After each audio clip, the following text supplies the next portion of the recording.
Now I'd like to talk more about what I learnt from my practical experience at Holy Family Primary School. I learnt a lot about the actual role of a teacher. When I was younger and a student myself, I thought the teacher's role was to tell us what we had to learn. We learnt it and then we did tests, and I found I did a lot of rote learning and memorisation. I always got good grades, but later when I went to university and even in high school, I realised I really wasn't understanding the information I had learnt. So as a teacher, I see myself as not the only person that holds all the information for students, and I'd like my students to become active learners. So that's why I really believe in constructivism, because I think that students can actually maybe pose their own questions instead of the teacher always asking the questions. Maybe students can bring their own life experiences to the classroom as well. I also think group work is very important in classrooms, and we didn't do a lot of that when I was at school. It was always sitting in your own desk and being quiet and using your textbook. So I'm hoping my classroom will be really constructive and interactive, and the students are actually being involved and taking ownership for their own learning. So that's why I think social constructivism is very important. And a lot of researchers have actually shown that communication and talking with peers and talking with teachers and even their parents is a way for them to communicate what they've learned and develop that real deep understanding. So that's a goal of mine as a teacher. I also found that from my practice, teachers have particular values and morals themselves, and I've really had to look at who I am and what are my values. And I think as a teacher I need to make sure that I do instill these values in students, but make sure that I know where my students have come from and what their values are if they come from a different cultural background to myself.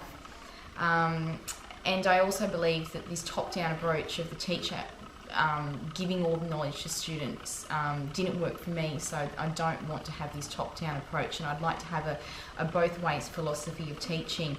I also think the roles of teachers are too defined, that I'm the teacher and they're the student. I think it's more complex than that, and I think that students can sometimes be the teacher and they can help other students, and I think that I'm not just a teacher, I'm also a learner. So I hope that throughout my career I'll continue learning more about myself, learning more about my students, and also about my profession, and I think that will help my students in the long run.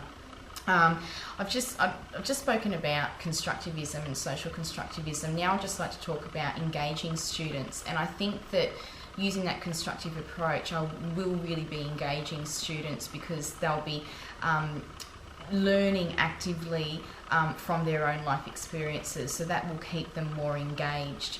They're using that prior knowledge instead of me telling them what they need to learn.